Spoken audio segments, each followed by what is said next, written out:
Thanks for choosing this free Anfield Index podcast. If you'd prefer to listen to this or any of our other shows without adverts, then now's the time to check out Anfield Index Pro. With AI Pro, you can supercharge your entire listening experience. You'll not only get all of our podcasts without the ads, but you'll have them far faster with our quick publish feature available exclusively for subscribers. AI Pro also puts you in the heart of our sound studio, with an option to listen to many of our shows live and interact with the podcasters in real time as the shows are recording. Upgrading couldn't be easier. AI Pro is available on all popular podcast platforms, and we have our own apps for Apple and Android. Just head on over to AnfieldIndexPro.com and get started today. Hello and welcome to Post-Match Raw. Yeah, one of them. Liverpool losing deservedly so to Nottingham Forest 1-0. An embarrassment of a performance, as we'll get through. I am joined by the scouted lads. Dave, weekend ruined. Good start to the weekend. How are you doing? I was doing well up until that absolute shower of shit. That is the worst performance we've seen from a Liverpool team under Jurgen Klopp. Forget result, forget the actual outcome. I know we got beaten 7-2 by Man City, and there was some games in the COVID year of 2021 where we had some really bad results. But performance-wise, that was an absolute disgrace. From minute one, there was no desire, no intensity, no effort. Forest won every second ball. They won every third ball. They competed for everything. I don't even know where to begin. Jurgen got his team selection all over the place. An absolute fucking mess. Playing three kids in midfield. The arrogance of it. To put Fabinho plus three kids. And I know Curtis Jones is 21 or whatever he is. But in footballing terms, he is a kid. He has very little senior football under his belt. The two lads out wide, yeah, they've done fairly well recently, but they're kids. And that's the same type of arrogance that we saw when we went to Goodison earlier on in the season, when he played Fabinho with just Harvey and Carvalho. It's unacceptable. Jurgen has to be held responsible for that today. We can all bleat on about the lack of investment and this and that and the injuries and where's the club doctor and all the rest of that shit. But the bottom line is that the performance on the pitch, the team that was put out there, and the lack of ability to make changes during the game, not individual changes. I'm not talking about bringing on subs. I'm talking about making a tactical switch to get things fucking rectified. Absolutely awful performance from Klopp. Awful performance from his team. And he should thank his lucky stars that Alisson Becker turned down Chelsea to join us. Because if he hadn't, we'd be sitting in the bottom three right now. Jurgen has had one good performance as manager this season. That was City, when he got things perfect. Everything else has been a mess. Today was a mess. And it's on him. It's on him and it will remain on him. He has to fucking fix this. Yeah. And Karl, I'm guessing how you're doing, but your overall thoughts on that horror show? I think it would be best if we just rewound the podcast and copy and pasted Dave's voice, and that's my view on it as well. That was absolute shambles. From about 20 seconds into the game, we misplaced the first pass, nobody chased it down, and it just continued throughout the entire game. It was so bad. The lack of movement and tenacity and botheredness, effort, pick whatever words you want, it all comes down to a lack of cohesion and a lack of real planning, I think, for how to attack this match. It was evident right from the start. It didn't change at all. I mean, the fact that we were scrabbling and hoping that one of our late set pieces would turn into a decent chance or effort on goal, I think says a lot.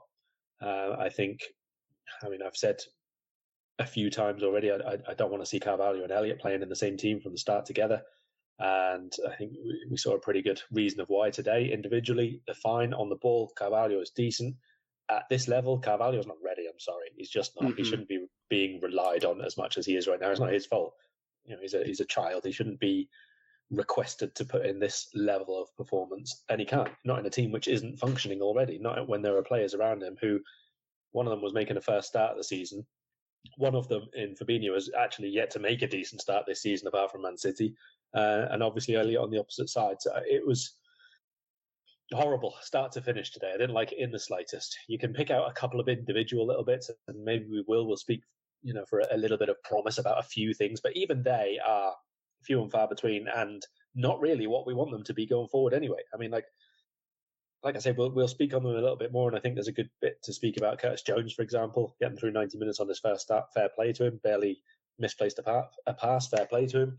Centre midfield and a double pivot. That's not where he belongs. It's not what his role is. He did all right, I think, in terms of what he is capable of doing, but is that a top four midfield? Let alone anything else that we want to be challenging for. Is that a top four midfield? Jones, an out of form Fabinho, Elliot, and Carvalho, who we signed this summer as one for the future, is absolutely not. I mean, top four, Karl, that's not a top half midfield. No. Well, look, it's just been beaten by a team in the bottom. At the bottom of the league, three. a team nailed to the bottom of the league, and that's in a midfield where, in theory, obviously you line them up how you want, but we should be overworking them and outnumbering them and able to play around them because we have four across that line as opposed to their three. That midfield was an absolute atrocity.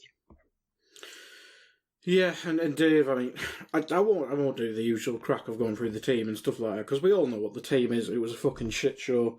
I think as soon as everyone saw the team, everyone was like, what the fuck are we doing? Ear infection for Thiago, maybe the most injury-prone thing I've ever heard in my life. Apparently Nunes or Darwin could have been fit if the game was tomorrow, but not available today, so I'm guessing his hamstring was hanging on for dear life. But it's just like we go into the midfield. Karl listed there. Trent obviously just come back from injury, but why isn't he playing? If we need an elder statesman in midfield, put Milner there. If Henderson can't play, or just play Henderson and bring on the kids. Secure some sort of footing in the game. It's just like you can't play that midfield and be Liverpool Football Club. This is not 2011 anymore. This is a fucking joke. Like. Jones, I'm not a fan of him. I know Karl is. I'm not sure what your thoughts on him, but he doesn't look Liverpool ready. I agree with the Carvalho point. He's not Liverpool ready. And Elliot, he might be, if we were playing really well, he could be something like a cherry on top of the cake type thing. But I know we've got injuries, all that jazz, but why are we relying on these people? How's it got to that stage already? It's fucking not. It's the end of October. What the fuck? Well, that's the thing. It's the end of October, and that's the team we're putting out. I said in the summer, if James Milner starts a single Premier League game, the summer was a failure. He's now started, I think, 5 this season. It's October, and we're starting Curtis Jones in his first start of the season in a position he's never played before.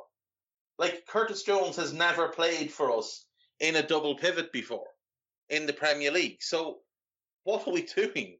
Like, what are we doing? As Karl said, Fabinho is out of form at the minute. He was really good against City. He was absolutely awful against West Ham. Before that, it was a complete mixed bag. You just didn't know what you were going to get from him. Like, I just don't understand how we find ourselves in this position. I don't understand how there was people in the summer arguing that we didn't need midfield reinforcement. I really don't understand how anybody could have looked at our squad in the summer and thought, oh yeah, that's fine. Like, I get we got to, within a point of the title last season. Congrats. Did we get a winner's medal? No. We got to the Champions League final. Oh, brilliant. Did we win? Oh, no, we didn't win that either.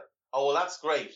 So you're telling me we won 2 domestic cups that most years the manager of the football club has just written off. Like, it's completely unacceptable that in October of a season, this is what we're left with. We can all look at everybody. We can look at the owners. We have to look at the manager. We have to ask questions of Julian Ward. We have to wonder how much of this is to do with why Michael Edwards decided to leave the club. Did he see this coming? Because my guess is that he did. But when you're going into a Premier League football match, away from home, against a team who are scrapping for absolutely everything, who have to try and get every single point that they can, and that's the team you're putting out. When you do have other options, Let's not pretend this is all Klopp could have done today. He could have started Trent in midfield if he didn't want to start him at right back. He could have started Trent on the right side of midfield. He could have started Basetic, who's at least a central midfielder. Now, I wouldn't be playing him either because, again, he is a child. But as Karl said, like, Fabio Carvalho is a kid, and he looks like a kid. And it's the same thing with Harvey. These are children, and we're playing them in important games that we need to be winning. I mean, we went into this weekend with a chance to go fifth, which, given the start we've had, would have been a really good outcome for us. And now we're staring at a situation where we could very easily end the weekend in 10th. Like, it's just completely unacceptable. And you look at that midfield, you've got Fabio Carvalho playing left wing. Before today, 522 minutes of Premier League football to his name. 522. That's what, 4.5 games? 5.5 games? 5.5 games. Nearly 6 games. No. Yeah, nearly 6 games. You've got Harvey Elliott, 1,028 Premier League minutes to his name. So between them, if my maths is right, that's 1,550 minutes between the two of them. Then you've got Curtis Jones, who, again, before today, you're looking at roughly 2,100 minutes. So that's 3,600 minutes, give or take, between them. That's one season, basically, for a normal grown-up player in the Premier League. One season between 3 players. Knowing you've got an out-of-form Fabinho, you're putting him in midfield with children. Yeah. Like... But I don't think an in-form Fabinho could have covered the ground. Nobody could have covered a guy. Nobody. Like, Curtis... I'm sorry, Karl, I disagree. He's so weak in possession. He got bundled off the ball a number of times. He was so slow to release the ball every single time he got it. Everything was so slow and so laboured. And it's not his fault. It's not Curtis's fault. The kid had played 33 minutes before today, this season. And he's a child in footballing terms. He's played in and around 2,000, you could maybe say 2,100 minutes in his career in the Premier League. Like, there's lads his age that have just played so much more football, and you'd wonder, why is it that Curtis doesn't get the same number of games? Like, I know he's had some injuries, but Curtis is, if memory serves, he's about the same age, maybe a little bit older than Jacob Ramsey.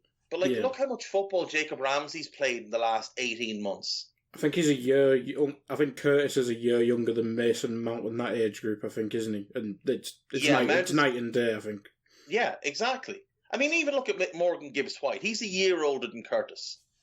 And look at the difference in him when he receives the ball. Look at the maturity. Look at the confidence he plays with. Jacob Ramsey, in the Premier League, in the last season and this so far, has played in and around 3,400 minutes. He's the same age as Curtis, and he's played 1,200 minutes more. And Curtis made his Premier League debut 2 seasons before him. We're not developing these players. Having them as part of the squad is not developing them. These kids need to go on loan and play for other clubs that are more suited to their current level of ability. And maybe in 2 years, Fabio Carvalho's Liverpool level. Maybe Harvey Elliott is Liverpool level. Maybe Curtis Jones Liverpool level. None of them are close to what's required right now. None of them. Like, it's all well and good saying, oh, well, you know, when we were winning this and winning. Great, because everyone else was playing well and you can carry 1 or 2. But when the shit hits the fan and nobody's playing well, you can't expect these young lads. to turn up. You just can't. Jacob Ramsey has more Premier League minutes than, well, almost as many minutes, rather, as 3 of our midfielders who started together. Like, for fuck's sake. And we go on like these are Gavi, Pedri and fucking Busquets, the way some people talk about them, including the manager. Oh, we've got 8 midfielders. Wait till I list them off. This injury-prone player, this injury-prone player, this child, this injury-prone player, this child, this fella whose years past his best, this fella whose years past his best, and Fabinho. And that's our midfield. That's our midfield. Kids and Crocs. And Fabinho. That's what we've got. Oh, for fuck's sake. I think you wanted to jump in there, Karl. You were muted 5 minutes ago. Oh dear. No, I was going to obviously speak about Jones a little bit as well, but do you know what? What I'm going to say there is going to be a theme throughout the podcast. So let's roll on with the match, and I'll bring it up at very, very many points, unfortunately. Yeah. I'll go through the Forest team just for the point of the podcast, but we know the Liverpool one. Dean Henderson in goal, Serge Aurier, Steve Cook, McKenna, Nico Williams at left back. The midfield that absolutely battered us in Ryan Yates, Freuler, and man of the match, should have been man of the match, Czech Kouyaté, Gibbs White, Iwani, who bullied us, and Jesse Lingard, thank fuck he didn't score. I couldn't have dealt with that prick doing a celebration from Fortnite. Good lord. Yeah, it's just it's a team of men. I think that's the point we've made here, that our team was basically half children and old people that are made out of Pringles, whereas theirs, as you both alluded to, they're fighting for every point. Midfield's mature, Premier League ready. Kouyaté's been in the league for years now. Freuler's been in Serie A for years. Yeah, whatever. At the start of the game, Karl, you mentioned we started off sloppily, but I think the first chance does land for us. It's Elliott passing to Carvalho, takes a nice touch but hits it straight at Dean Henderson. Probably should have scored. Corner, we should have scored. That's a fucking theme of the of the game. We just didn't figure out how to score with our head today. But from what all we just said there, Karl, we could have been 2-0 up in the early stages of this game and it may have been a different story. The issues may have still been there, but if we take a couple of chances, it may have just alleviated some of the pressure. It might have done, but it wouldn't have been a very true representation of what happened, to be perfectly honest. I mean, you're going to have chances in a game that you don't score in every single game, unless you're like either massively fortunate or massively clinical. Neither of which are sustainable.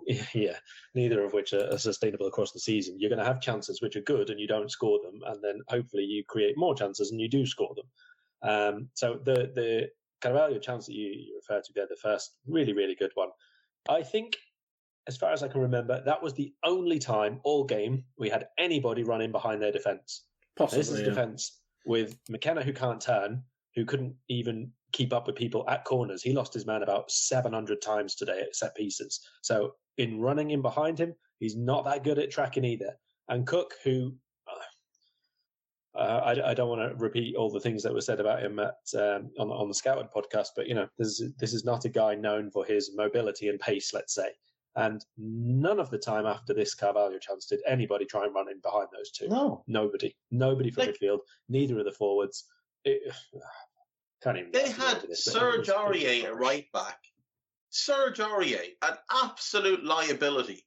And I don't know if anyone noticed that we had Carvalho had a semi-headed chance in the first half. And mid-air. Yeah, Aurier tried to punch the ball. Like, he tried to punch the ball. The guy's a moron. And we didn't attack him. An unfit Serge Aurier, we should add as well. Yeah, Steve Cook is garbage. Like, he is one of the 3 or 4 worst players in the Premier League. And we decided not to try and attack him at all.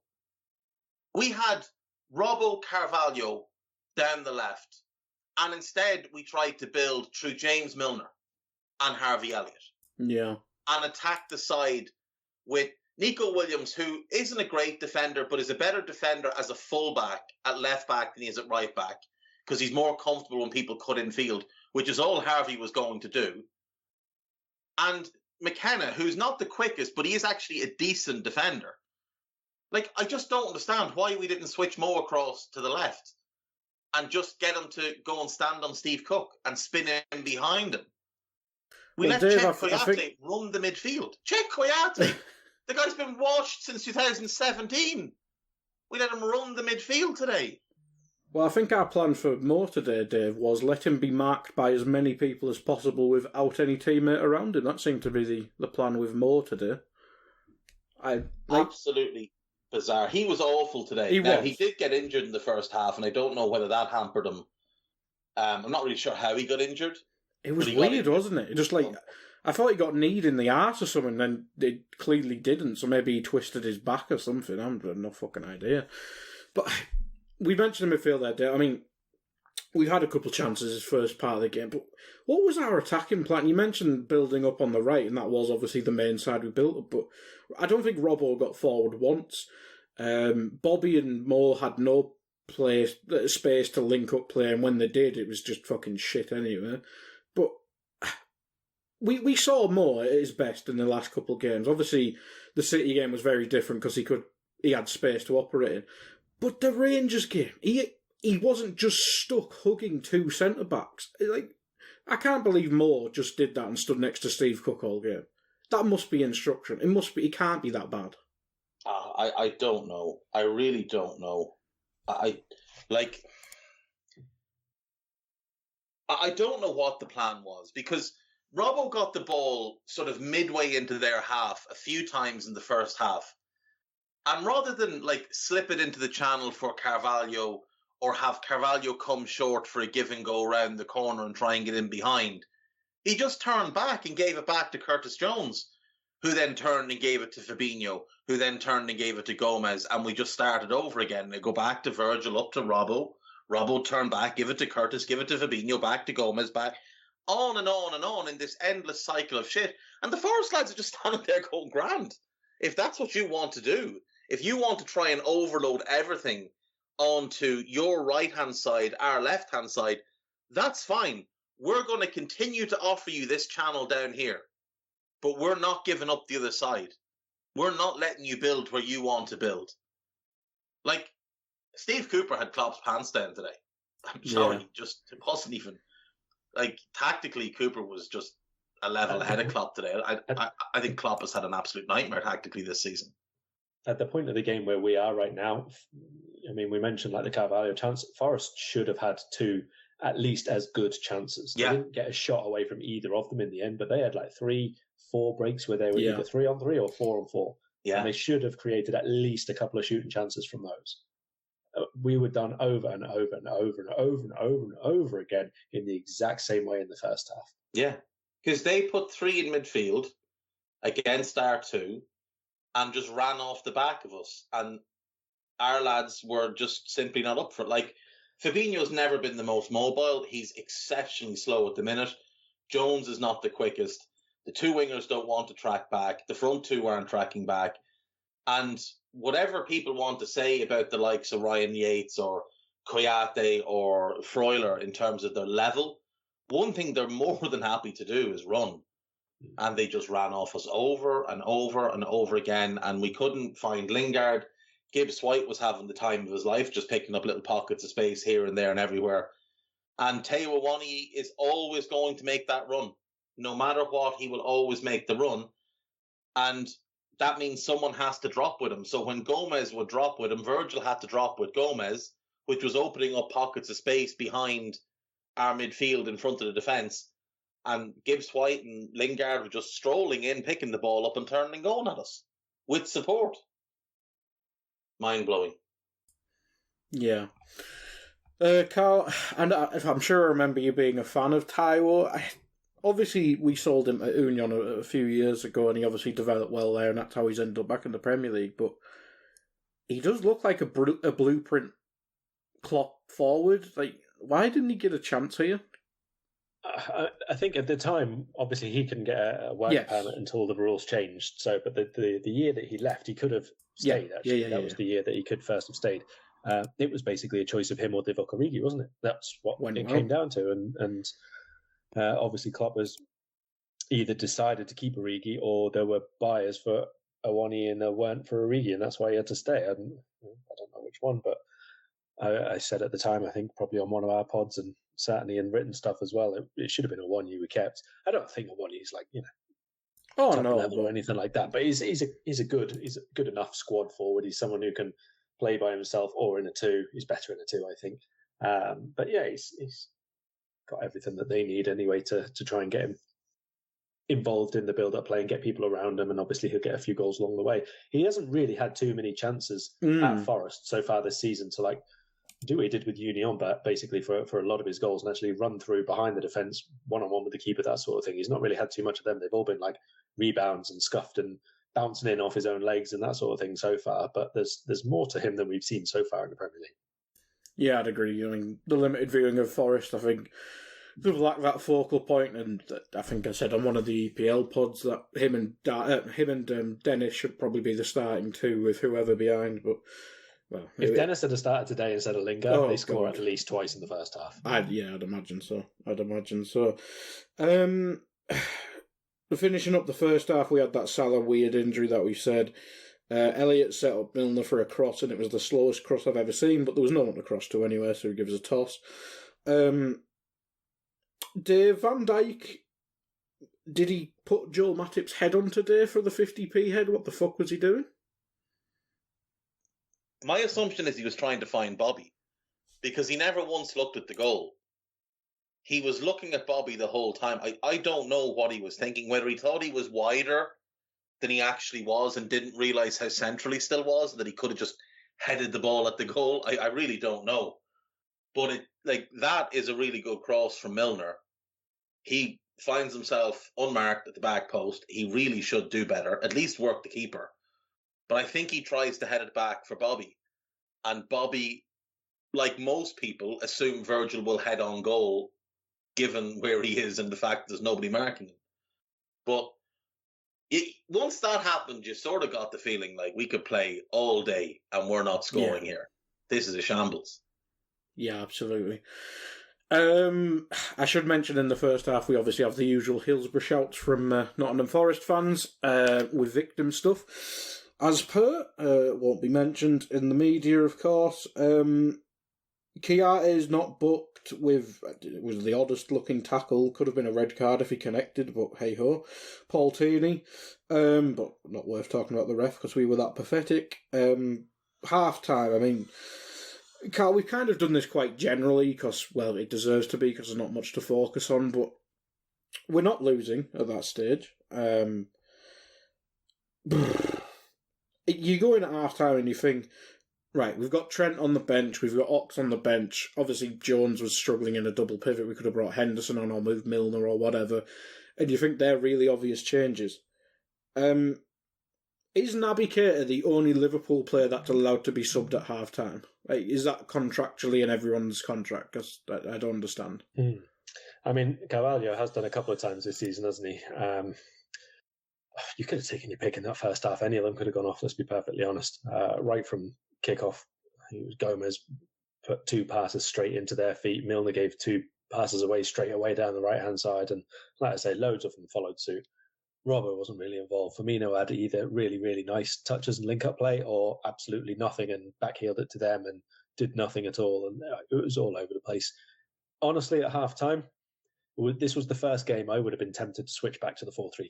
That's the only thing I would say about what we were doing in terms of we had absolutely no build-up play. We were stupid off the ball. I really, really don't get why, and this has happened not just today, but a few times when Fabinho started recently. Fabinho is ahead of the other central midfielder. Like today, Jones was behind him all the time.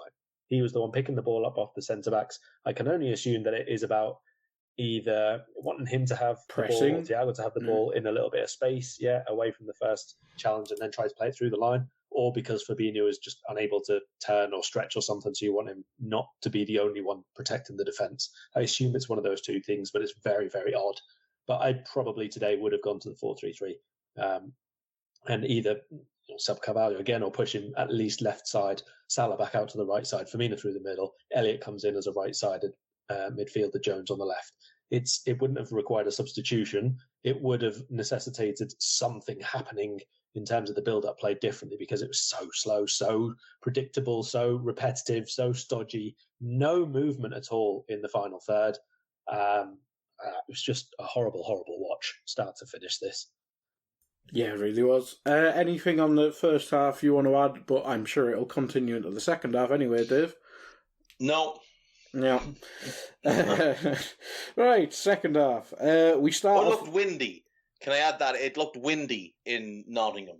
No, you're going to give Jurgen excuses if you start bringing the wind in. Oh, yeah, no, but you know what? He's going to come out with some ridiculous excuse, because that's what he does. He is going to come out with some sort of excuse about the wind or the length of the grass or, I don't know, the fucking corner flags. None of the players have been to Nottingham before, so they were lost. Yeah.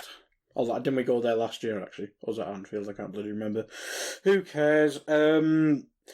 Start off the second half okay, working it well down the right, but as we mentioned, it's Milner and Elliott, so,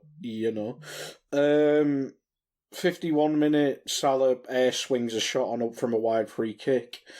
Penalty for Elliott, ? Would have been soft, but making it in slow-mo looked more penalty-ish, but probably wasn't. Karl, were you going to say something? I said it wasn't. Yeah, it wasn't. I've just noted it down because I wanted something to talk about, which I will skip over completely. Honest. Yeah. Right, here we are, lads. Dave, 54 minutes. Gomez surely must have had a lot of whiskey at half-time, because I don't know how he lost the ball there. Lucky not to be sent off because Van Dijk's in position, fortunately, and that free kick obviously leads to the goal as well. Yeah, don't really know how Joe managed to get himself in that sort of mess. These are the type of mistakes Joe Gomez makes that get people on his back, and rightly so today. I mean, that is an absolute howler. I don't know that fouling needed to be done. I don't know that, you're on the halfway line. Yeah, you're one of the quickest centre-backs in the league. I get that Awani is quick. I get that, but he's not quicker than you. You can match him in the 50 yards to the goal. You can get back goal side and get a challenge in.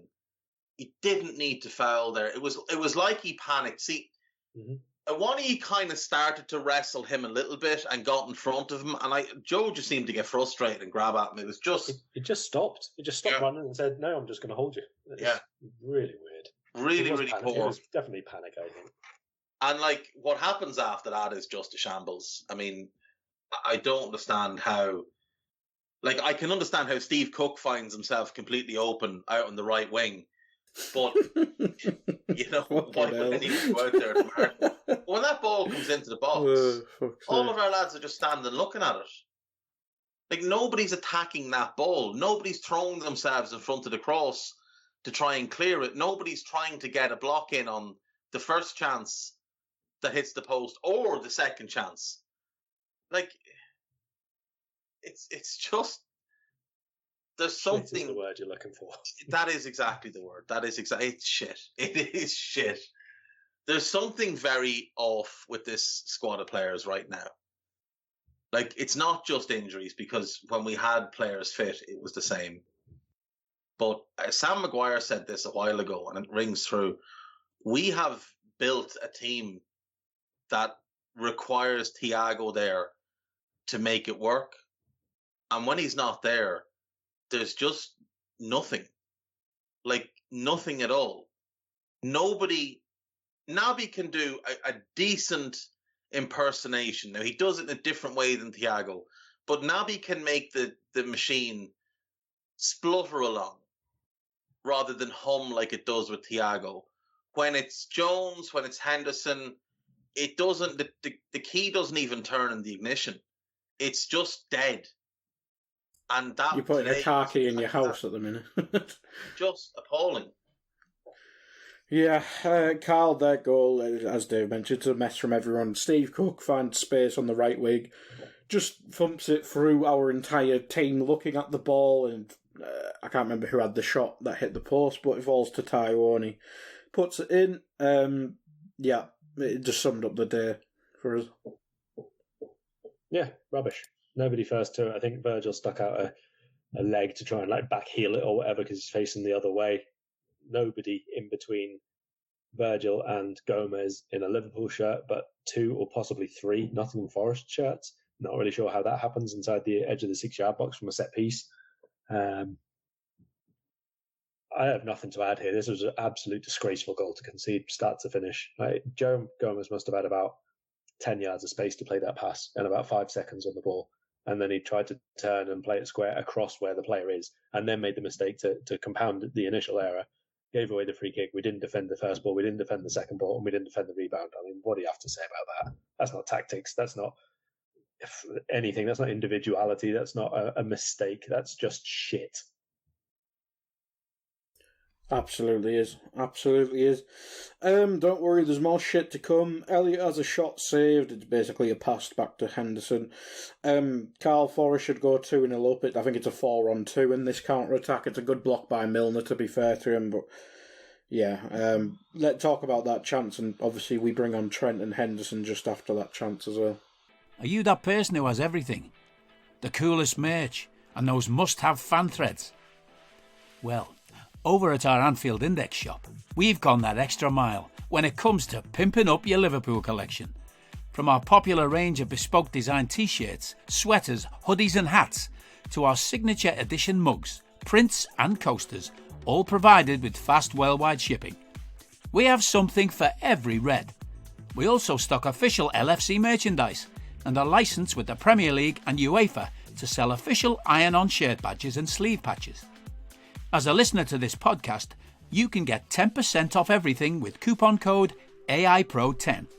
Just head over to AnfieldIndex.shop or find us on Etsy by searching for Anfield Index. Yeah, I mean, it's more of the same, isn't it? It's not anything new or different that they've done in these passages of play. It's the same us not having pressure on the ball. It's the same us being really, really slow when we've got possession. There's not enough covering in the spaces. We have got too many times we've got like one of the fullbacks and one of the central midfielders and all of the 4 who think they're forwards but they're not are all ahead of the ball, all of them. And so we keep getting caught 3-on-3 and 3-on-4 and trying to get another one back 4-on-4. We don't have the recovery pace to do this at the minute. Even Robertson is not like at full tilt at the minute, obviously. He's been out injured. He's still coming back. We don't have the players to be playing like this, especially if we're not playing well in the final third. All you're doing when we've got people ahead of the ball, as we are at the minute, is standing there.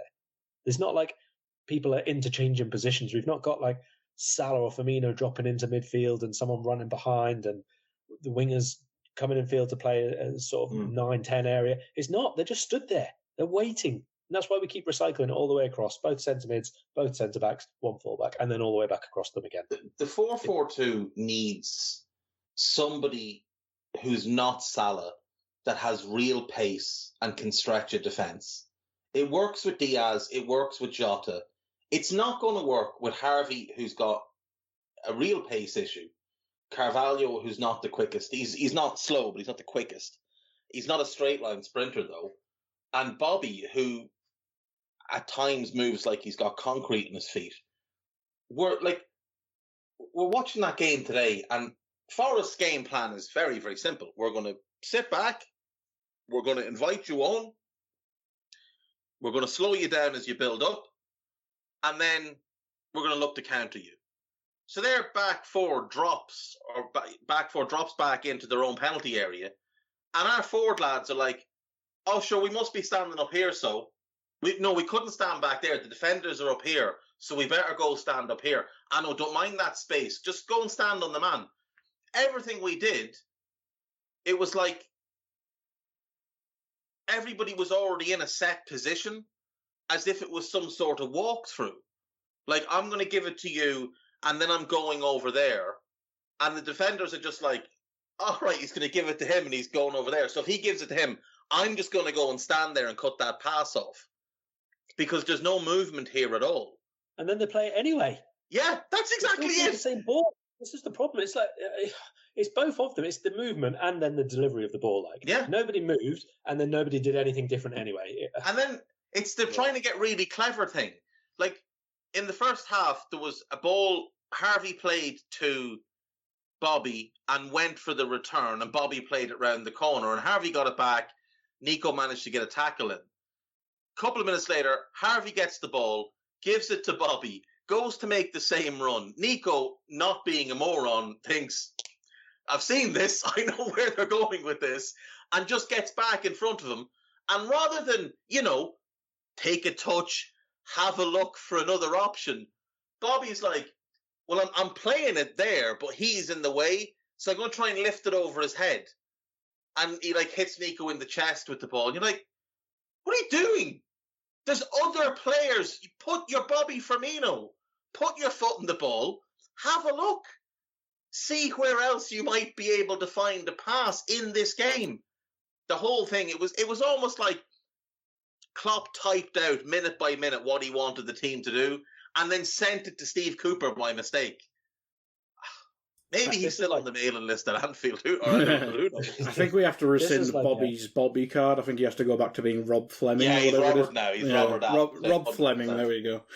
Sorry, Karl. Today, I was just going to say, today was like everyone was on a training session, like a recovery session, the day after a hard match. Like this was training after the Man City match today. So nobody was quite doing anything. I was wondering this. So in Nottingham, I went to Nottingham years back for a game and for a gig. And there is an outstanding paintball centre called, I think it's the Jungle or something like that in Nottingham. And I was wondering, because when we went, we were absolutely shattered afterwards. And I was wondering, did the lads go at 9 o'clock this morning and play paintball or something? So I don't know what else there is to do in Nottingham. There's not play football. So there's an industrial museum, but I mean that's not going to tire you out. They look like they were knackered from minute one. And I get that they played City, they played West Ham in the week. It's not like the West Ham performance was good though. Not like they exerted a whole lot of energy other than shitting themselves in the last 5 minutes of the game. But what gets me here is last weekend against City, we stumbled across a blueprint for how this team needs to play now while they're in this sort of funk as they have been all season. And we'd obviously seen it hinted at in the Rangers games. But in that City game, that decision to just hold the defensive line and try and build in different ways and, be a little bit more direct, that was what was working for us. Having Mo dropping off into midfield and leaving one up top, or having Bobby drop into midfield, leaving one up top. And today, neither of them dropped anywhere. They just stood up against the two centre-backs. Steve Cook never had to look once to see where Bobby was or where Mo was, because they're just right in front of him. He could have given them a hug for 90 minutes, and it wouldn't have made any difference. Why? I know what you said on Scouted, Karl. You can't do that against every team because when teams park the bus, it makes it a bit harder. But at the end of the day, if we'd just done it today, we'd at least have a point. And a point to be better than that. There's nothing positive other than the continued brilliance of Alisson Becker. There's nothing positive we can take from that game at all. That is just an absolutely awful, awful showing from a team that is so much better than what we're seeing from them, that's capable of so much more. And there's a lot of blame to go around. The players have to take it. The manager has to take it. The coaching staff. I mean, what are we sending these lads out? The ownership, of course, without question. But from a game-to-game basis, the owners don't pick the team. The owners aren't on the training ground. The owners aren't the one giving tactical instruction. The owners aren't the one in the dressing room beforehand or at half-time trying to get these players motivated. If there's an issue, if there's been some sort of falling out, if there's a feeling among the coaching staff that certain players aren't giving the role, because there's absolutely a feeling like that among the fan base, that certain players are not giving the role, it's time to make some really difficult decisions. And I'm not talking about long-term decisions. I'm talking about in the here and now, short-term decisions. And put lads sitting in the fucking stand, not on the bench. On the flip side of that, I mean, everyone uses the Alex Ferguson thing, but I know people bang on about Pep Linders because of the book and all that, and it's kind of funny, but could the message just stop working? obviously, I don't think anyone's saying Klopp out, and you should be laughed at if you say that, but Fergie lasted so long because he refreshed everything every couple cycles of teams. Is that an argument as well? Yeah, but Ferguson didn't just, it wasn't just the teams he recycled. Ferguson was a hands-off type of manager. Yeah. He had great assistants his whole tenure. And when he felt they were getting stale, or that they'd peaked and it was only going to go downhill from there, he changed them as well. He went through Brian Kidd, Carlos Queiroz, Steve McLaren, René Muhlenstein, Carlos Queiroz again. Whenever he felt that the voice on the training ground was no longer getting through, he moved them on. He changed it up. And he went and got the best person available to come in and make things tick again. And when he felt like the players,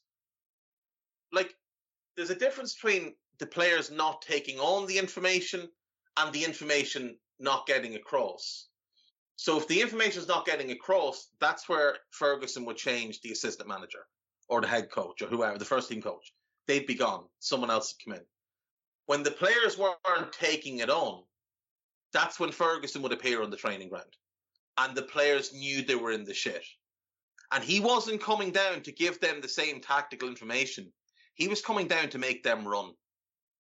And they were going to run and run and run until they fucking begged for that tactical information.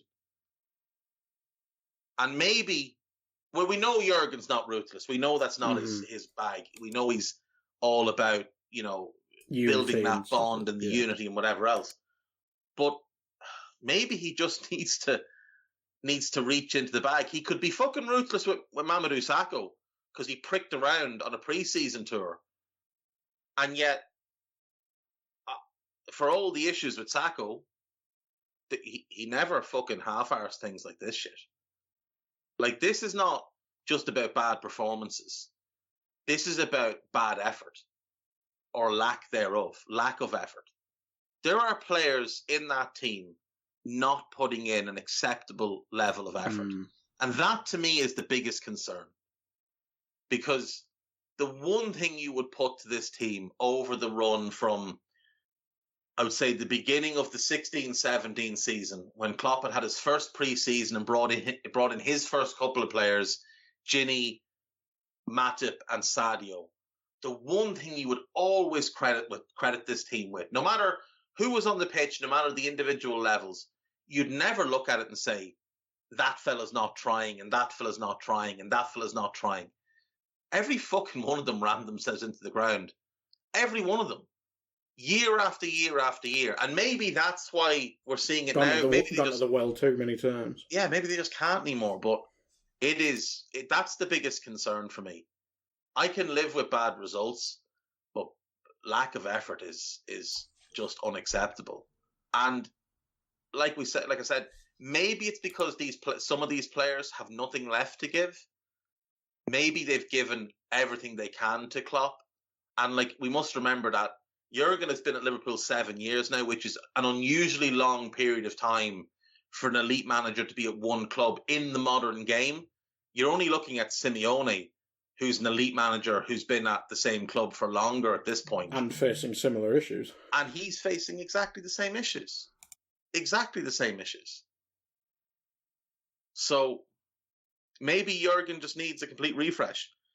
And maybe starting in January, certain players that we're not expecting need to be either moved out of the club or moved into different roles where they're a squad player and nothing more. But a big refresh is absolutely going to be needed one way or another, either on the coaching staff with Jurgen changing those around him or on the pitch, because something is not right.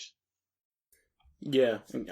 Obviously, we don't tend to touch on the FSG topic and all that jazz, but Karl, do you have faith that we do something in January like that? Because I know it came out the other week about he'll be backed, and the other day, I should say, not other week, that he'll be backed and stuff like that. But maybe it's just me being a negative prick or whatever, or maybe just the track record of what we do, but I don't expect us to go big in January.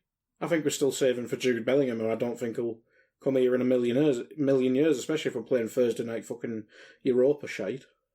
Well, I mean, unless a load of teams decide they don't want to play in that, we're not going to get into the Europa Conference League anyway in 10th position, are we? So there's a lot got to change before we have to worry about... I'd snap your hand off for 8th, Karl. Well, yeah.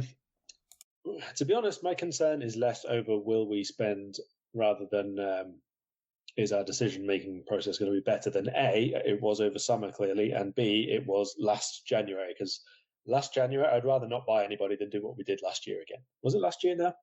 No, the year before. 2 years.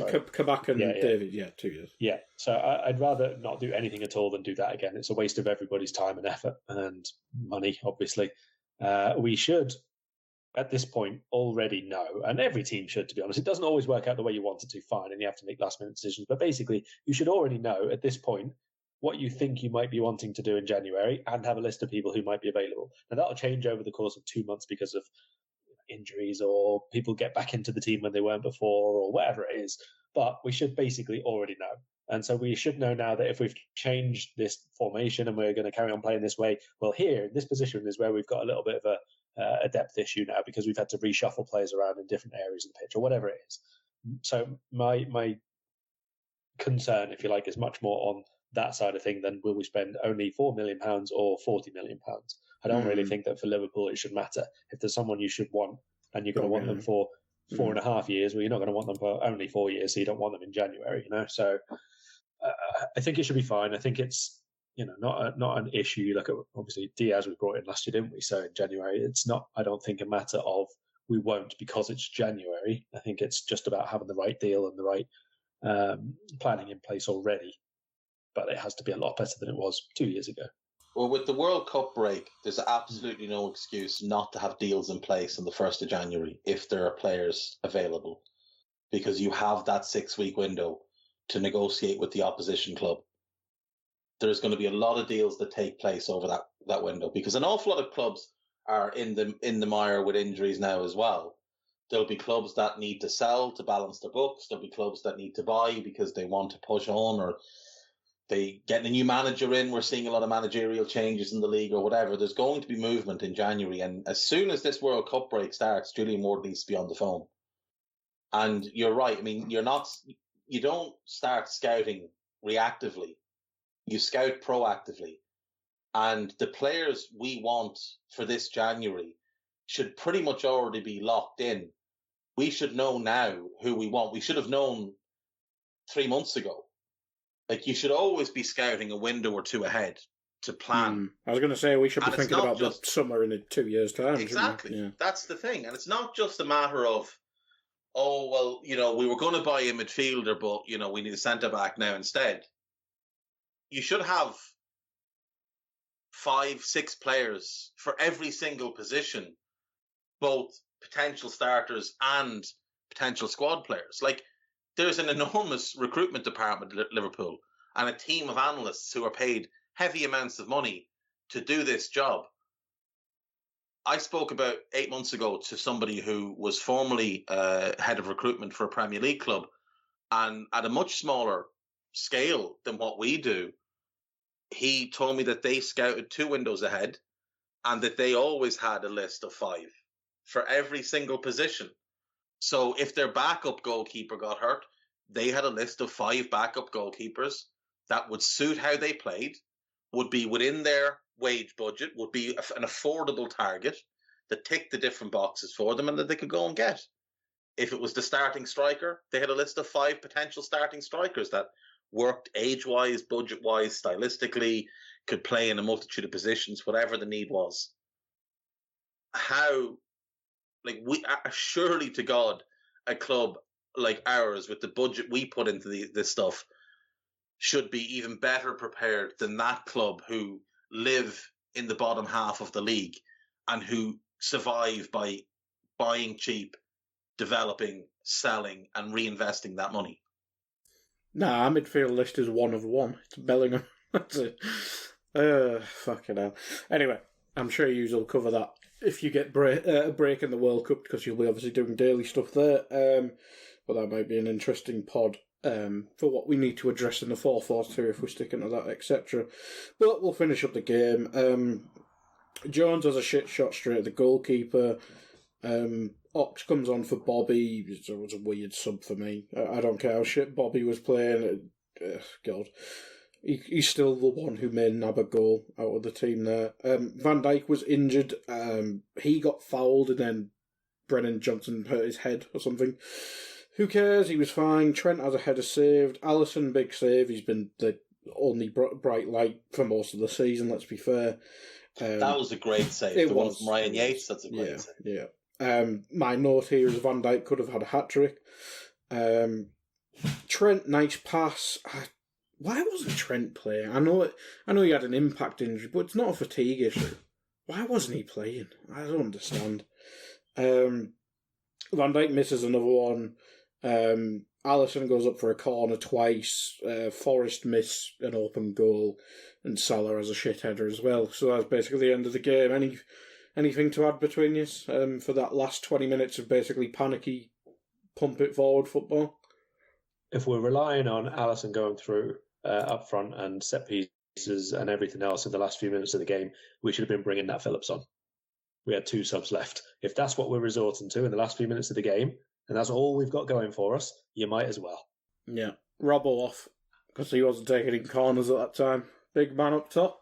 Put Adrian up top. Fuck it. Why not? Seeing as we have 2 goalkeepers on the bench every week. Yeah, put one of them in goal and put Alisson up front. Exactly. Might as well. Anything to add, Dave? On the Van Dijk one that the keeper makes the save from, and then Alisson gets penalised for fouling Ryan Yates. Ryan Yates was attempting to take off Alisson's jersey. Yes, he was. And that possibly should have been reviewed. Now, it would have been an undeserved penalty, an undeserved draw. Probably would have missed the way we were playing. More than likely. Mowbray just would have walked up and rolled it at the goalkeeper. But, you'd like to see a little bit of consistency with some of these things. It's a very blatant foul, and I don't care if it happens at every set piece. It shouldn't. It's against the rules. It's literally in the rule book that you're not allowed to undress your opponents during the game. If that happened anywhere else in the pitch, it would be a free kick. So it happened in the box. It probably should have been a penalty. But like I said, we didn't deserve anything from the game. We were just desperate. We were absolutely desperate from start to finish. And I'm just glad it's over. And now we go to Ajax. And season we need a saving game against Ajax. Literally. Mm-hmm. Literally. Like, our whole season hinges now on these next 2 Champions League games. Because if we don't go through, we're fucked. We are fucked. Because we might not make the Champions League out of the Premier League based on how we're playing. We've got Leeds next in the league at home. It's a game under the lights, so maybe the players will get excited and think it's a European night. Then Napoli will be coming to Anfield to absolutely slap the bejesus out of us. Then we go to Tottenham. That should be fun. Yeah, that should be a whole lot of fun. Basuma, Bentancur and Højbjerg battering our midfield. It's going to be today, but worse. Yeah, it is. Literally, they're going to play the same way. Then we get Derby in the Cup. Who cares? And then Southampton. And then they all go off to the World Cup, and I wish them nothing but early exits based on how they're all playing at the minute. Group stage exits for every fucking one of you. Except Alisson. You have the way they're playing, they're not even going to be going. Well, there's real arguments to be made that Fabinho, for certain, should not be in the Brazil squad. Ali's playing well. Ali will go. It deserves to go. Bobby has had a good season, but his place in the Brazil squad is up in the air anyway. Depends if Richarlison's fit, doesn't it, really? Yeah. Trent should not be in the England squad based on form. Joe Gomez shouldn't be in the England squad. Mm-hmm. Virgil will be Dutch captain, so he will go. Henderson shouldn't be in the England squad, but will go. Diaz and Jota are missing out. Like, the 2 lads that actually gave a shit this year, the 2 lads that have actually given a shit are the 2 lads currently at injured, and one of them is going to miss the World Cup because of it. And that's really tough. That's really, really tough. But whatever happens, like, serious conversations need to be having at the AXA training ground this week. Jurgen needs to go home and have a big old think to himself about how he is going to go about rebuilding things here, because it's going to be expensive. There is a number of things needed in this team, regardless of whether he wants to go back to 4-3-3 or stick with this 4-4-2. Liverpool need 3, 4, I would say 4, maybe 5 new players. Not all starters, of course, but for the squad, for the refreshment of the squad, they need 4 or 5 new players, probably 5. And there's a good few that can be moved on, either because of age or injuries or whatever it may be. Like Ox and Naby, age-wise, you'd keep them, but injury-wise, there's no point. So you move them on. Move on Bobby because of his age. Move on Milner because of his age and the fact he's not good enough. Though he, of the outfielders, he arguably was the least shit today. Yeah. I'd move on Matip because of age and injuries. There's a whole bunch of stuff that needs to happen. There's an argument you could move Gomez on as well. There's an argument for Gomez. There's an argument for Costas. There's an argument for Robbo. Has Robbo given us everything he can possibly give us? Maybe. Now, if we change and play a little bit more reserved like we did against City, then Robbo can still absolutely play 2-3 more years at that kind of level. But if you're going to ask him to bomb up and down all day long, that's just not going to be feasible. Because once players start picking up injuries, it's just going to be a cycle of more and more. So, yeah, lots of big decisions for Jurgen to make, including over his coaching staff. Yeah. Including, and it's not just Linders, but as well as that, like, I mean, we need to have some sort of deep dive into what the fuck goes on with the sports science team. How are we having so many injuries? No other club gets as many injuries as us. None. Yeah. It's basically, we must train with a medicine ball or something. Fucking hell. Just doesn't make sense. Medicine ball, and they play dodgeball with hammers and stuff. Yeah. If you can dodge a wrench, you can dodge a fucking ball. Karl, I mean, final thoughts and any plugs. Obviously, you mentioned that Ajax game, probably our biggest game of the season so far because the Premier League's such a shit show.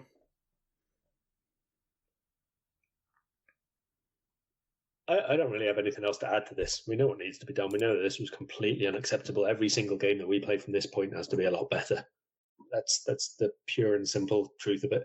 It was rubbish. And yeah, I've seen a couple of quotes there after the game, saying that we should have scored off the set pieces and stuff. Fine, but you shouldn't be relying on them against the team bottom of the league either. So, whatever. But this is the thing. Like, we played Rangers at home, and we played okay. We played okay against Rangers at home, but both goals came from set pieces. And on the Raw afterwards, we did highlight we didn't score from an open play goal. That's a little bit worrying against a really bad team at home. And he's coming out with that today. We should have scored off the set pieces. Great, Jurgen. We should have scored off the set pieces against the team who are one of the worst in the league at defending set pieces. But guess what? We didn't. And you're not going to score off set pieces in every game. You need to be creating things in general play, and we're not. Like, we created minimal amounts against West Ham, minimal amounts against City. The goal against City came from a long ball from the goalkeeper. The other good chance we had came from a clipped ball over the top. And then the Núñez ones were breakaways because City were overcommitted.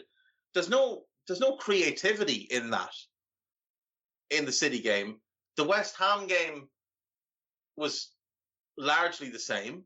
Mm-hmm. I mean, I'm struggling to think of many chances that we really missed. Darwin had a couple, and obviously gets the goal from a really good Costas cross, but there's no creativity through the midfield at all right now. Thiago's not a creative player. He's the guy that makes everything hum. He is a creative player. He's a creative passer, but he's not one that unlocks the defence. He gets other people in the position to do that. Mo's not creating. Elliott has 0 assists. 0 assists for us in the Premier League. I think Mo could create. And I like Elliott. I think he's a talented player, but I mean, what are you bringing to the team right now other than you look exciting when you have the ball, because when you dribble, it's a little bit like a kid doing a messy Halloween costume. Yeah. I think Mo could create, and that's just the annoying thing, that he has I think everyone just realises he's the threat, so you just mark him out of the game. And obviously, he has been specifically shit as well this season. I'm not excusing that, but I can see the justification of making him a creator, but nobody else is carrying the load in terms of what else he was doing. But yeah, no creativity, that needs addressing. No sustainability because everyone's made out of Pringles. It's just a shit show everywhere. But Dave, Karl's just left us because he had to leave, but plugs are, but you've done the final thoughts there, plugs and we'll get out of here. Which if Karl's gone, I might as well just open up and have a good rant. We've got half an hour left to try. Well, a good 25 minutes, folks. Get a cup of tea and settle in. Look, it was just a pathetic performance. Alisson's the only player who can walk away from that with his head held high, and that's not the first time this season. Like, the 10 outfield players were varying degrees of crap.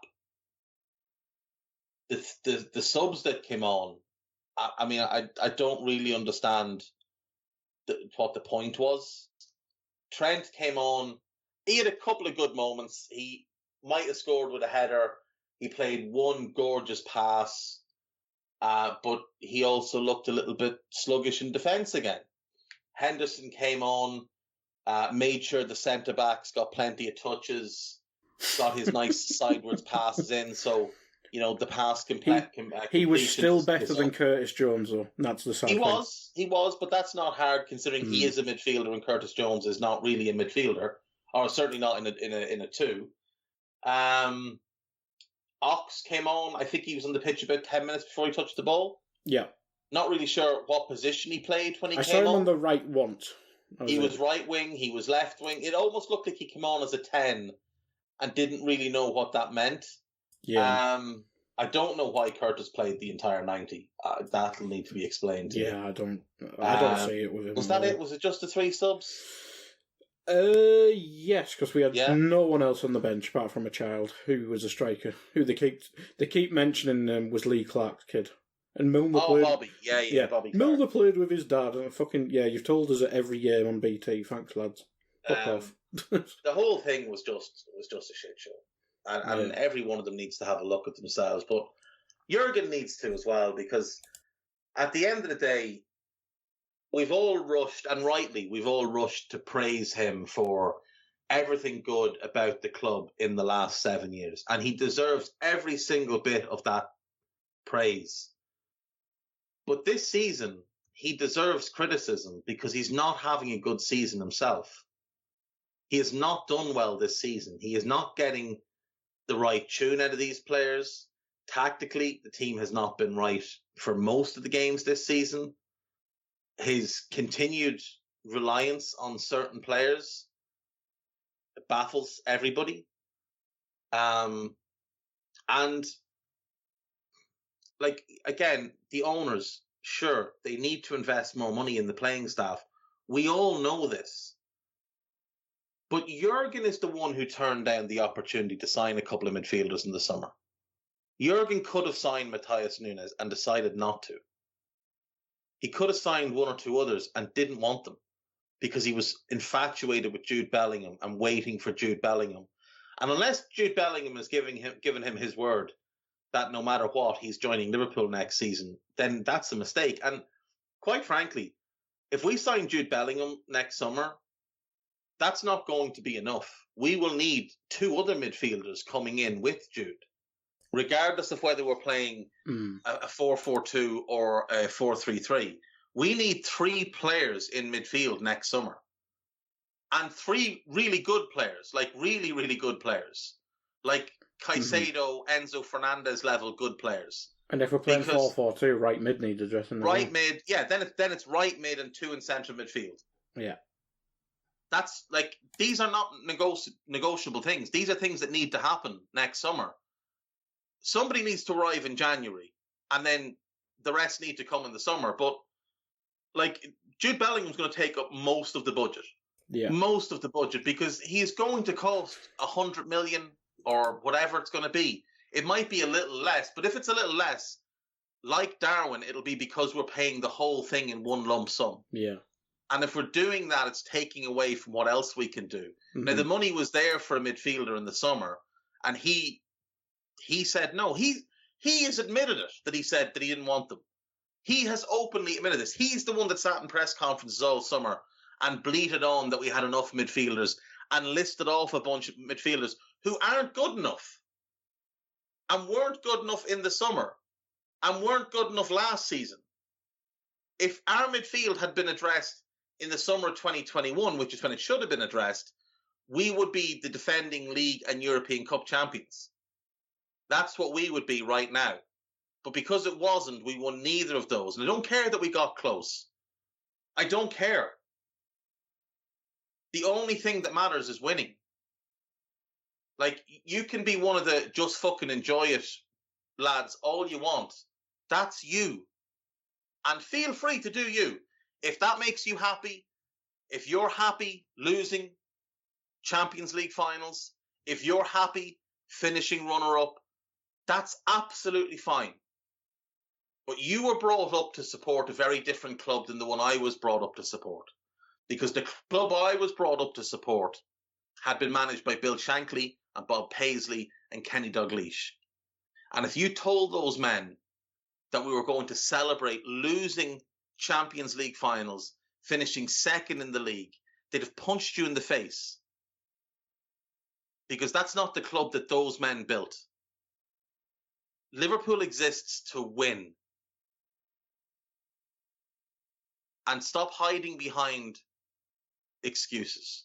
Stop hiding behind City.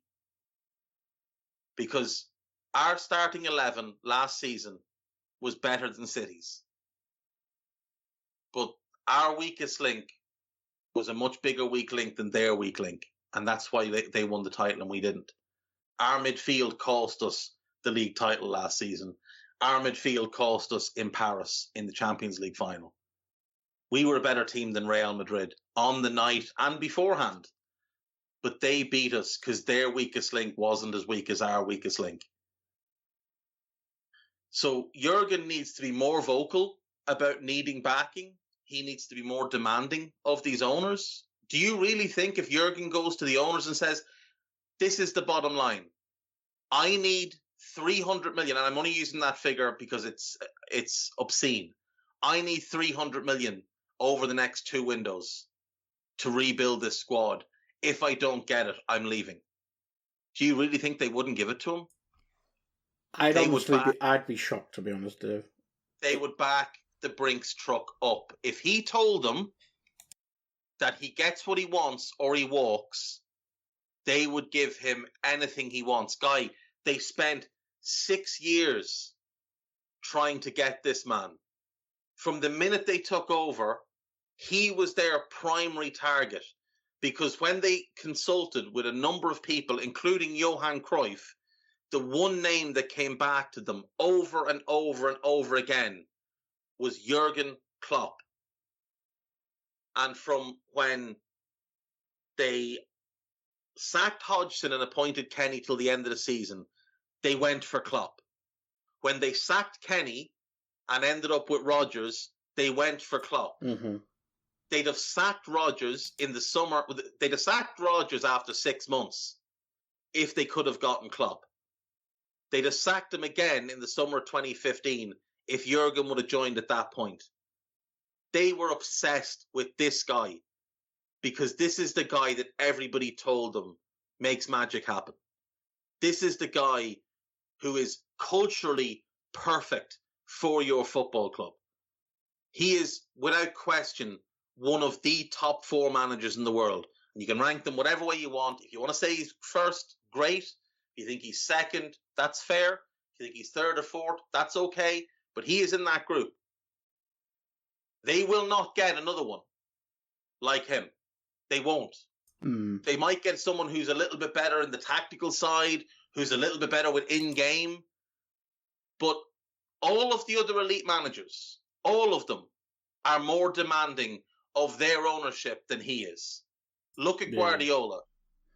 Won a league title, went and demanded a £100 million footballer and a £140 million footballer, and would have gotten both if City hadn't tried to do an end-around play on Harry Kane and gotten Spurs as backup. Spurs would have sold him, only City tried to do it the dirty way and go through the brother to get to Kane. If they'd just been upfront about it, they'd have got Kane. That's what Pep does. Pep demands. Antonio Conte demands. Simeone demands. Doesn't always get it, but he works at Atletico Madrid, where it's a far smaller budget than even what we have. But they are far more demanding than him. Jurgen needs to be more demanding. He needs to stop selling himself short, because I don't think Jurgen realizes how fucking good he is. I've said to you before, I think Jurgen's biggest strength is his loyalty, but it's also his biggest weakness as a manager. It's the best human strength he can have, but as a manager, he's a little bit too loyal, and it's a little bit of an issue. But the other big issue with Jurgen is he just doesn't realize how good he is. But if he were to openly start criticizing the owners or suggesting that he needs more money, I guarantee it will be there. More money was there in the summer. He chose not to spend it. If he needed more than that, he could have got it. He just needs to be demanding. But if he told the owners, either you back me properly or I'm gone. Do you think it was a case that he must have thought, if I get Núñez now, I'm never getting Bellingham next summer? Is that the issue here? Or do you think he was just, we need Bellingham now? Is that what do you think it was? I don't know, but like, they were never going to sell Bellingham. Believe me when I tell you they tried. Mm-hmm. They tried for Jude. Dortmund weren't budging. But like, right now, in 2022, Matthias Núñez is a better footballer than Jude Bellingham. Jude Bellingham is a more talented footballer and will become a better footballer in 2 years, maybe 3 years. But for now, Núñez is the better football player. But maybe it is what Klopp thought. Well, if I get him, I won't get him. Mm-hmm. But they could easily play together. Like, I don't understand why he would. I was meaning from more a financial issue rather than a playing together issue. But again, that's where he needs to be more demanding. Like, that's where he needs to put his foot down and say, look, if I decide to leave here, 95% of the clubs in the world and nations in the world will be ringing my agent to see if there's any chance I'd consider the job. Every one of them. Like, if you look at the Premier League top to bottom, take out City and Chelsea. Sorry, City and Spurs. And maybe even Spurs. Take out City with Pep. Every other club would give serious contemplation to sacking their manager if they could get Jurgen Klopp, including Chelsea, who've just appointed Graham Potter. Every one of them would back the truck up for him with the biggest bag of money you've ever seen. And they would say to him, we will give you whatever the fuck you want. You come to us and work your magic. We'll give you whatever you want. United would do it. Arsenal would do it. Everyone else. Newcastle, he'd get all the... They give him shares in the oil in Saudi Arabia. The same with Real Madrid, the same with Barcelona. Atleti might not because of the relationship with Simeone, but the big two would. Bayern would. Dortmund would. All the big clubs in Italy would. Bayern have tried every time. They've sacked the manager, haven't they? PSG would try. And then Bayern have Nagelsmann, who's very highly regarded, but they'd bin him in the morning to get Klopp. Every club, bar City, is having a serious conversation. A very serious conversation. City and Atleti, because, again, the relationship thing. But I even think Spurs would be having that conversation. Like, Conte, much better fit. Short term, and he's always a bit of a pain in the hole. Like, should we go for Jurgen? All the big national teams would do it. All of them. Maybe not Germany because they've got Hansi Flick, but everyone else would be having that conversation. You think England would look at Gareth Southgate and go, no, we're okay. Why would we want Jurgen like we've got Gareth Southgate? No. Everyone. And Liverpool's owners, there's no mechanism to get them out of the club. There just isn't. There's no way as fans we can force them out of the club. But what we can do is we can damage their profit margins quite seriously.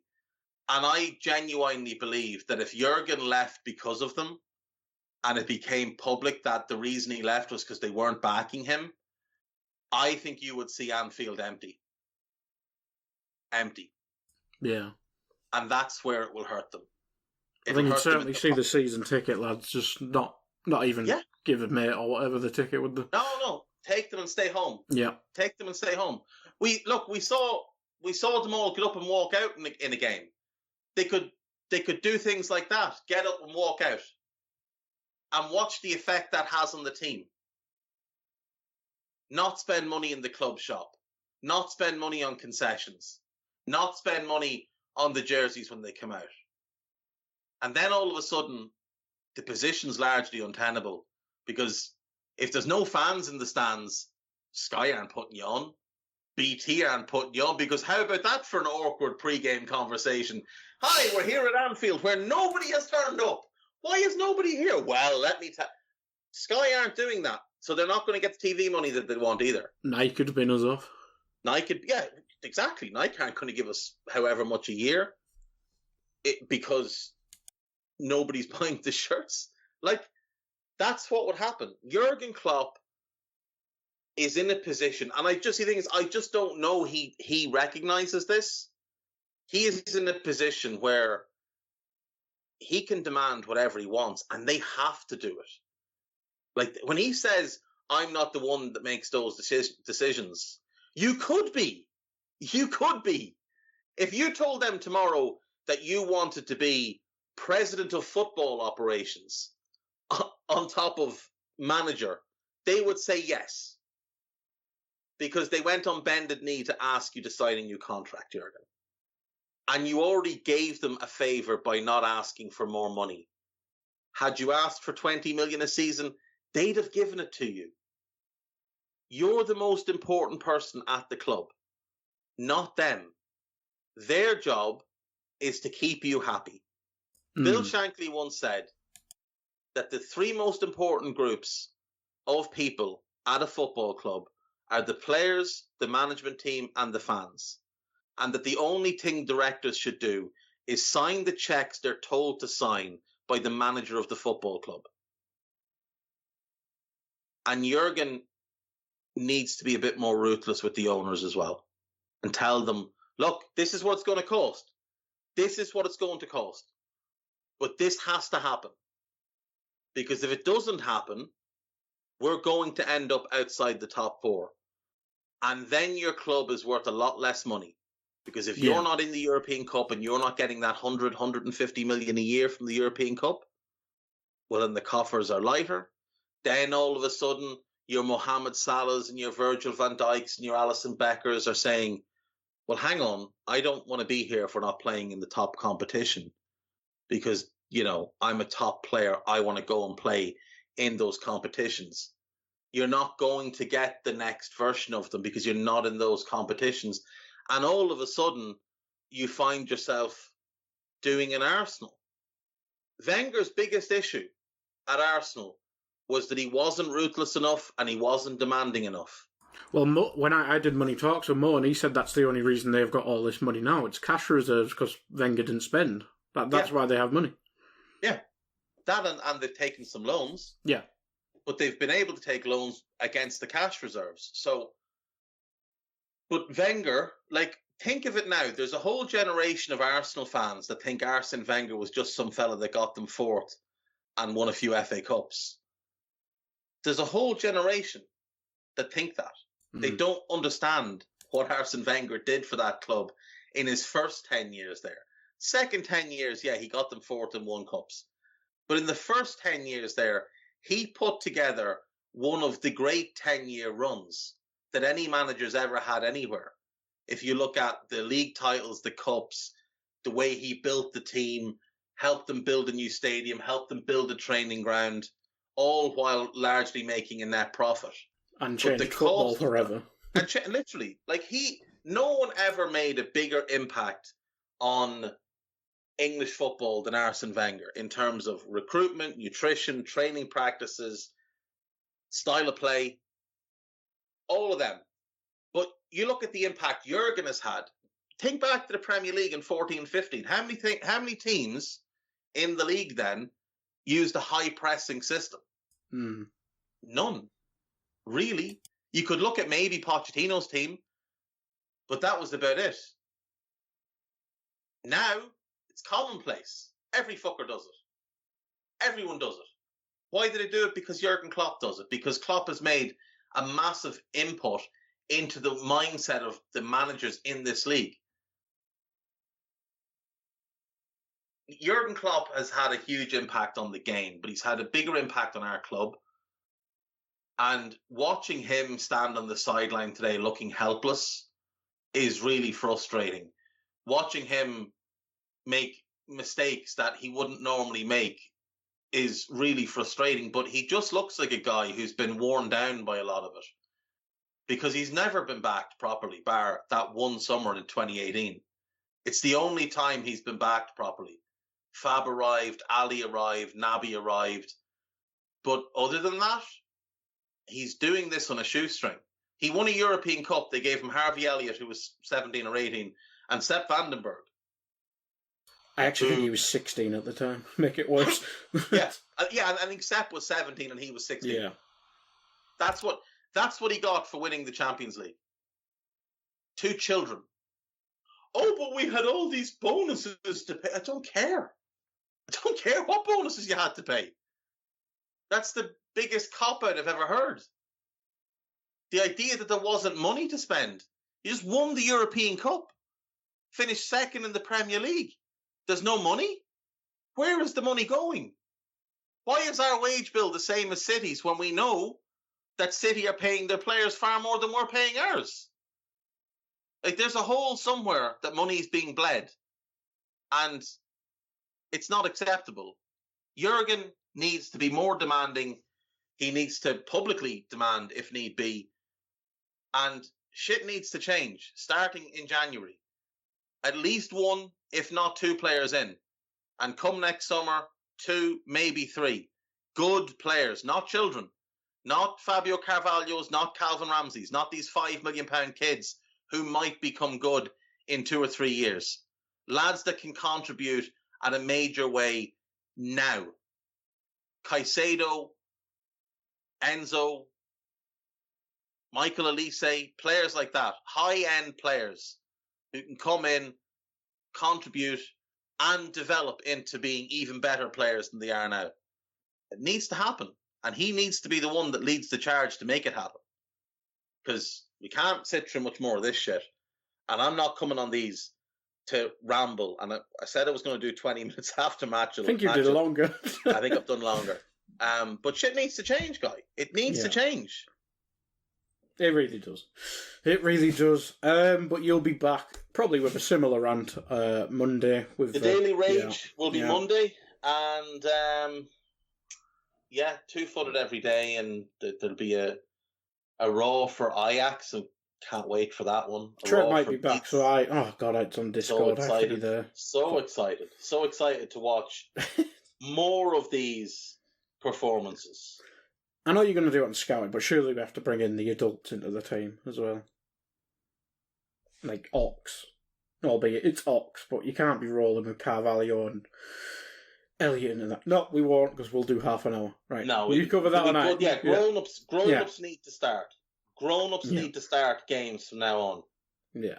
Anywho, right, if you're wondering where Trevor's is back still hurting, I think he did say to Eddie he should be back this week. Maybe not the Ajax one, but I'll be there and either in the foreground or background recording. But I think he said he should definitely be back for Mulby on the spot. But hopefully Trev's back then, because then I don't have to do this shit. But thank you everyone for listening. Thank you for Dave and Karl, who left us an hour ago. Goodbye. We hope you enjoyed listening to this Anfield Index show. Please be sure to subscribe to our channel so future podcasts find their way to your device automatically. There's nothing quite like fan engagement, and we'd love to know what you think of anything discussed on this show.